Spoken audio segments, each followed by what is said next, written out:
everybody. So here is the old skateboard deck I'm going to be working with. Thank you to my friend Roberto for giving this to me to use. You can see it's definitely beat up on both sides, really more the bottom. This was a trick skateboard, as you could see. I'm going to be turning it into a cruiser. I'm going to start with some sandpaper, of course, to take off all this excess paint. I'm starting with, I believe, 60, then 120 grit, then 225 grit, and then an old sanding block. I'm not sure what it is, but it feels to be about 250 or 300. We're going to start with the 60 grit and see how that does to start. This will probably eat the paint right off. And I am wearing a particle mask right now. They're a couple, I don't know, a couple cents, a couple bucks at hardware store. Just get them. When I spray paint, I've had little boogers that were the color of the spray paint, so please get this. It makes it a lot easier. Now that's what I want right there. I would like some bare wood, because the paint will adhere much better to bare wood versus paint that's already chipping off from being skated on and roughed up. The 60 grit sandpaper is working very, very well to get rid of the paint that's already on there. You just don't want to go past this point. Once you start to see wood like that, stop sanding there. Sand someplace else, because we don't want to take away the wood. Remember, this is 60 grit, so this will eat right through the wood, and then we can finish it up later with that. So we're almost done now. I just want to get off a few areas now where the paint is still kind of adhering. And you see I'm sort of trying to go with the grain of the wood as opposed to against it. If there's a stubborn spot, I might go against the grain for a little bit. Just get rid of that. Then you just want to clean it up again and go with the grain. It has some scratch marks in it, but they're not deep. They don't feel like they're gouged in or anything like that. So overall, this isn't bad. I don't think I'm going to go in there with wood filler or anything. There's nothing really that's popping out at me. So I think I'm just going to continue down the line of sandpaper. Let's move down the line. 120 grit. I'm not worrying too much about the edges because I'm going to cut this to a cruiser size anyway. So after I cut this, I'm going to have to reform the edges anyway. There's a little bit of paint I still want off here. So if I go back to the, what is this? If I go back to the 60 grit and do this again, remember that I now have to go back over it with the 120 grit so it gets smoother. We're going to do the 225 grit and then move on to the, I guess, 300 grit sanding block. Now the sanding block, I think that's a less grit. Yeah, I think that's a smaller grit. I just found this on the deck. Oh, look at that. That feels amazing. I'm going to go over this with a paper towel, just get the rest of the dust off. But you can see that looks really nice. So we just took off a good layer of that paint. And we're looking really smooth. I guess the next step would actually be cutting it. So you need to get a center line going down here and actually sketch out the shape of whatever it is we want to do. Alright, so let's measure this across from the wheel holes, and that'll give us our measurement. But that is 1.5, 1 5/8. Half of 1 5/8 would be 13/16 from the center, if we're being really accurate here. Same thing on the other side. Okay, that's 13/16. On both sides. Is my ruler long enough? Yes. Wow.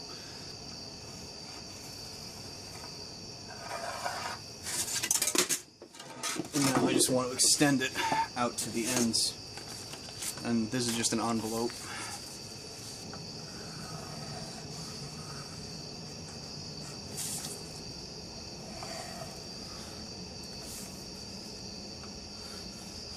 check for straightness. I'd say that's good enough. So we have our rough center line here. Now we want to transfer it to paper. This is just wrapping paper of some sort, packaging paper. It's not quite as big as the board, but I'm going to be chopping off a little bit from, I guess what you'd call the nose of the board. So that's not a big deal.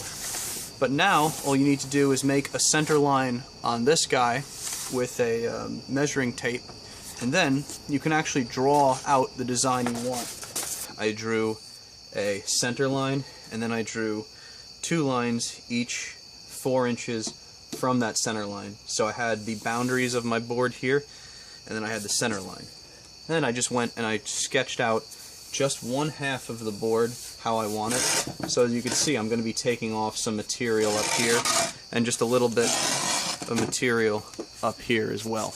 Now I'm going to take off the tape, cut out my outline here, and I think I'm going to fold it in half and then continue cutting that out. So then I have 2 perfectly centered sides. And once I fold it in half, I'll just cut exactly along that pre-cut line, and it'll be perfect 50-50 mirror image. And now, if I cut along our first edge, as long as I keep the papers together, let's do it on the side of this board, I should have a nearly perfect mirror image. Now this should be probably done on a flat surface, but I'd rather show this, that there's no tricks to it. So now when I line it up on the board center line with the folded center line, we should be just about perfect. Tape on the back, and then tape on the front. And now you just trace along this onto your board. So that's how I'm hoping to get this to a perfect mirror image. Alright, so now that I've traced out my general shape, I'm going to start cutting it out. Now, this would be much easier with something like a jigsaw or something like that. I actually prefer a hand hacksaw for something like this. This is a wood saw, and the teeth are a little bigger than what I would like, but it's what I have right now, and that's really what we're all about. It's to prove that you don't need state-of-the-art tools to do a lot of the things that I do, or a lot of the things that are done. There have been carpenters for as long as there's been man. And I do not profess to be a carpenter at all, but now we just need to figure out where we need to make these cuts. I think I'm going to start here, then make a secondary cut here. Then we'll do the same thing in the back. We have a little bit of a concavity here, so I think I'm going to start here, drag it up to here, and then start another one from up here, and then work my way back. Let's just give that a shot.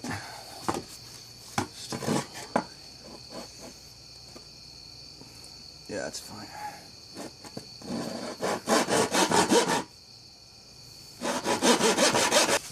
Honestly, that did really well. On to step 2. Again, the saw can only make straight cuts, so I'm trying to take off as much material as I possibly can with each cut. Might want to take off the grip tape too, especially if I'm sawing on this, so that'll be the next step. Oops. But I think now would be a good time to take off the grip tape. I probably should have done it before. Okay, so I put a towel over the cinder block, and I've never removed grip tape before, but I've removed some sanding discs from polishers before. Usually you start to peel it off and you heat it up and you slowly pull it off, and I've seen YouTube videos of this as well, of people pulling that off. So I'm gonna get just a little edge of this started with my knife. There we go. Close that up for safety. And I think once we get this started... Alright, that's hot.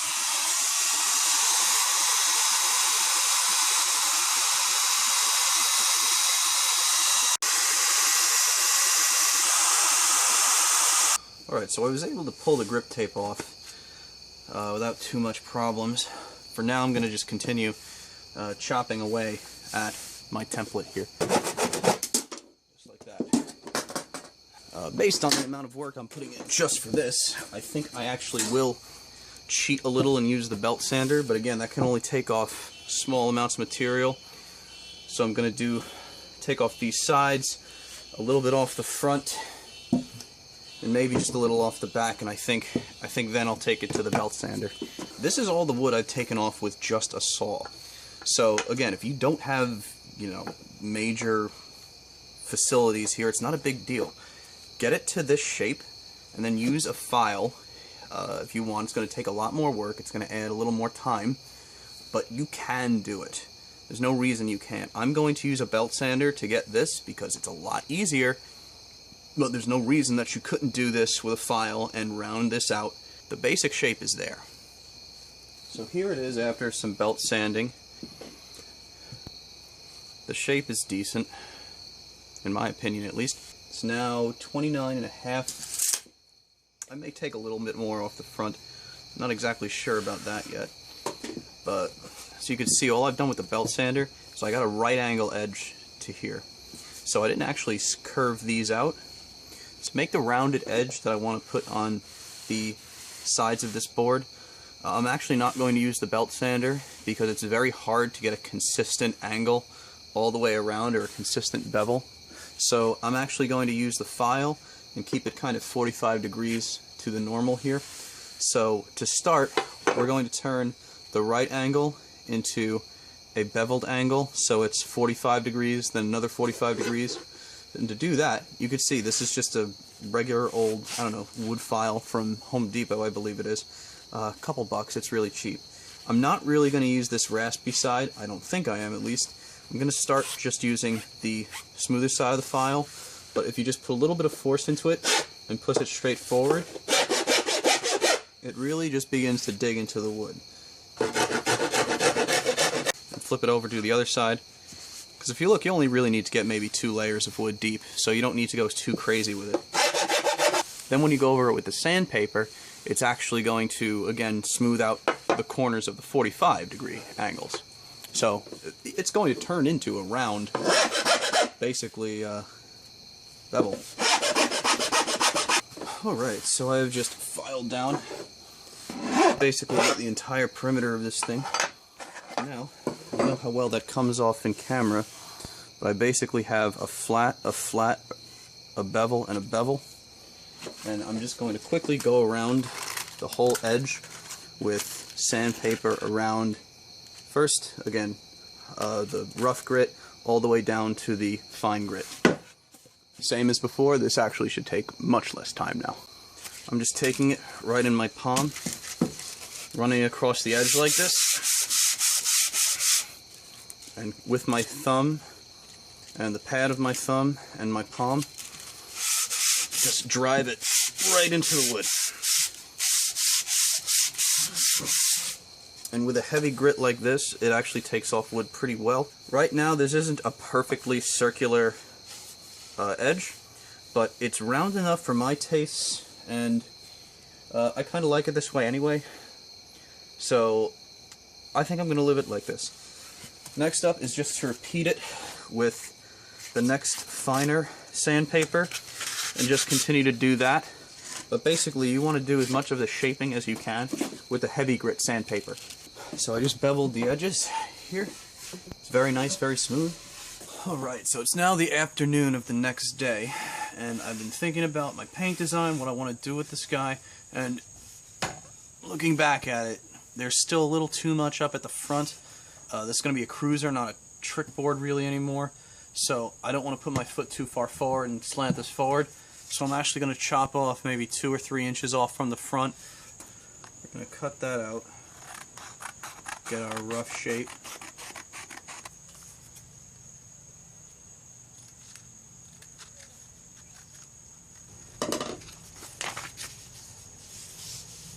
Not terrible, I can work from it.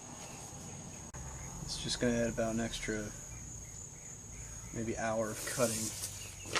Honestly, that isn't shaving off too much, so I'm just going to start cutting.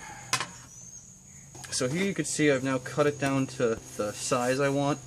Just going to continue beveling that edge just like I did the whole end, and just retouch this, and then I'll start painting, hopefully. So the shape is still really nice. I'm happy with that so far. On my design, what I want to do is put kind of a racing stripe or something like that going slightly diagonally across the top, but there's still some of this glue here. So as of now, I'm just trying to scratch some of that off with some sandpaper. Okay, so this is what seems to be working. I got one of those plastic, I guess they're Scotch-Brite pads, those kind of plasticky sponges. And I have some of the fine sandpaper. Let's get another spot. Go over it with the sandpaper, and then the Scotch-Brite, and then the sandpaper, and the Scotch-Brite, and that seems to be taking out a lot of this glue. Again, I want to draw a line from the front to kind of the back here, so I think we're ready to start painting. Alright, so I've taped up the whole thing now, as you can see. Now you see I left the bottom completely exposed here, and the top is where I folded it over, because no matter what happens to the top, I'm going to spray just this line here. But even if I get some outside, it doesn't matter because I'm going to cover all that with grip tape. So this isn't that big of a deal. If there's any slop, I want it to be on the top.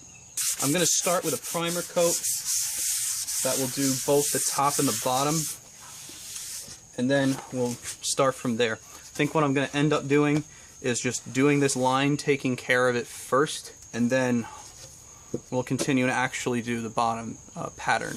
So I have my board here. We're going to start spray painting, and I am outside. It's a nice day, but still, safety goggles and a paper mask, or you'll be snorting out colored boogers. It's not a good feeling breathing in paint. I'm going to start with a coat of primer, and then I have all the other colors, and I'll kind of explain what I'm doing as I'm going through, or as the idea comes to my head.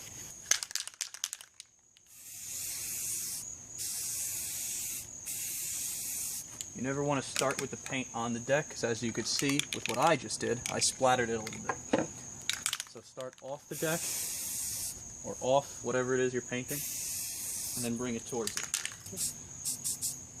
And if this is a board with really deep cracks or scratches, you're still going to see it after you paint it. So this one, it's not too bad, so I don't care that much. We just want to prime it. This is white primer, but I actually do have white paint that I'm going to put over this primer. It serves to protect the wood a little better, in my opinion. It's much better to do a couple of thin coats versus one thick coat. So that's when it starts to run, you start to get a bunch of problems. From here, you could still see some of the scratches. Maybe I should have gotten them out a little better, but you know, there's no turning back now. Some wood filler probably would have done that without any problems. So there's the board, and this is what I plan to do with it. Pretty much, I'm going to make the front and back light blue. My logo is going to be white. These lines here are also going to be white, so they're like basically divided up kind of like a comic book.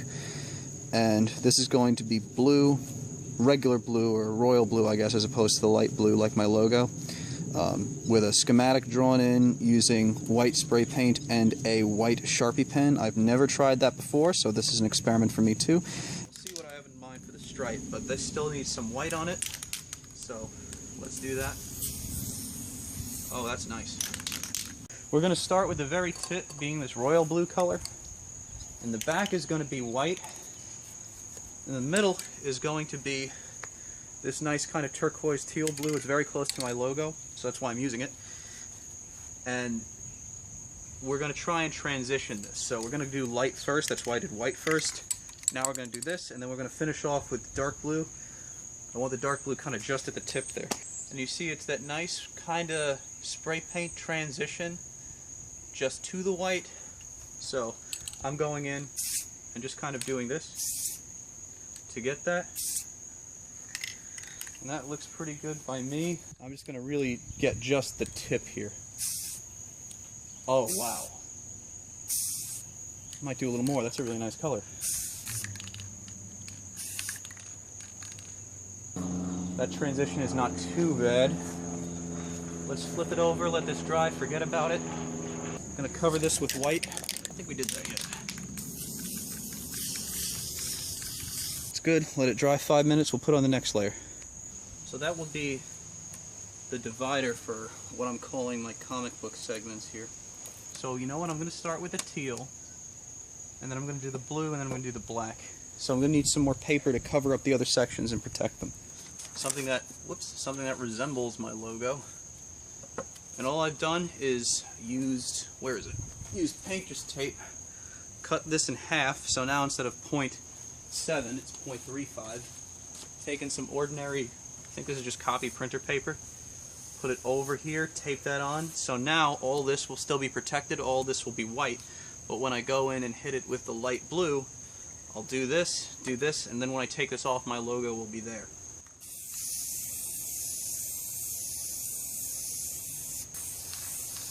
That's nice.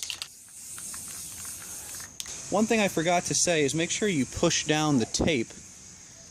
Otherwise it might come up and you're going to get marks where it's raised. Luckily I have that white paint pen. Can probably touch it up even if that part got some paint on it. I'm going to wait a couple of minutes and then remove this paper and then put some paper over the ends and then paint what I need to in the center.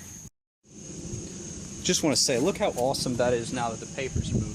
I've taped up the front and the back first because no matter what we do in the center, these parts I still want to remain blue. Alright, so I've taped off this part, or papered all that part. Now I'm going to paint this block, let that dry for a couple minutes, and then do the opposite. Seal off this side, paint this side black, let that dry for a little bit, half an hour or something, then I can actually start drawing in the designs. I'm going to take off this paper, and there was no bleeding, that's good. Dry enough where I think I can get away with putting this on. Same sleeve. I don't know how well you could see it, but whoa, this black spray paint isn't looking so hot. It's kind of almost watery, I don't know exactly what to call it. But this is what it is. Krylon Indoor Outdoor Gloss Black. And the previous ones were actually Rust-Oleum. I said I used Krylon, I guess I lied. But this one was actually going on pretty well. I don't know what's up with the Krylon, but we'll see if that dries any better.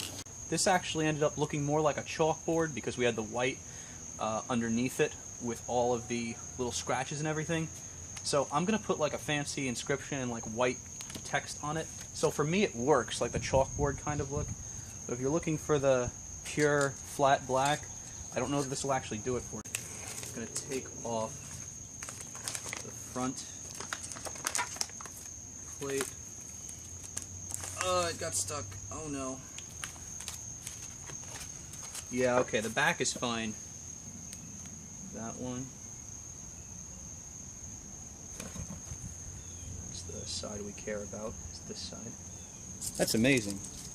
And then we're going to put the grip tape on this side and this side, so all you'll see is that one stripe running through the black. That's really cool. So I'm just going to try and gently pull it off to this one little segment. Okay. We're good. Okay. I'm really impressed with this. I have that ink pen inside, but I've never used it before, so I have no idea what to expect.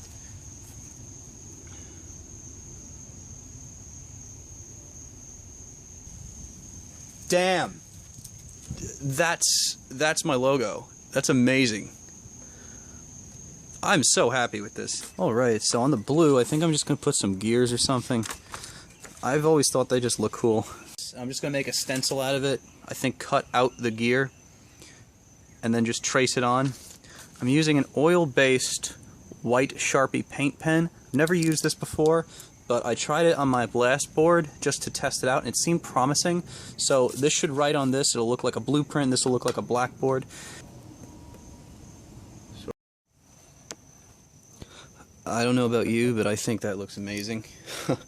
Especially with this. I'm very satisfied with this. It's not going to give you that pure white, but it looks almost like chalk, which is exactly what I was going for here. Design is not the narrow application of formal skills. It is a way of thinking. I'm so happy with this whole damn thing. I'm going to seal it up right now. So for that, we just got to take off this tape wherever it may be. This is Krylon Crystal Clear. I've never tried this stuff before, so give me a minute and I'll tell you how it works. Okay, so now I'm going to cut the grip tape, but I want to keep this stripe here visible. Roughly trace this, see where this stripe ends here, and then cut it along that straight line. One side on like this, right up to and just over that blue line. Get it roughly to where I want it. I want to overlap about 1/4 inch or so. I guess just take a piece of metal and do this too. I think that just allows you to see the outline of it. So I'm now just going to take this and cut around it. This may be harder than it looks. It's probably how you shouldn't put on grip tape, but that looks pretty cool. I think I'll just tape it down, and what a lot of people say to do, take some of the scrap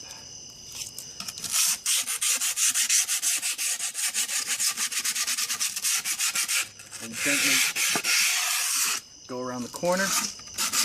Alright, so I have the 4 screws in. Next I'm going to put in the shock pad, the riser, and the actual truck itself. Now I'm going to put the bearings into the wheels and throw them on. Just to recap, this is all the wood that's been taken off of it, or most of it. So we made the thing a good deal lighter. I'm really happy with how it came out. Let's take a look. So here is the completed deck. You can see that beautiful stripe on the top. So there's from the front, has that nice blue cap nose. We have our blueprint, my engineering quote, and of course my logo, which looks really awesome. I think the black wheels and the bright silver trucks work very well on it. Thanks for watching and joining me along this journey. If you want to do this yourself, I've given the most complete tutorial I can. I'll try to do more Nerf stuff when I can get to time to do it. So, yep, keep building and Nerf on. Thanks for watching.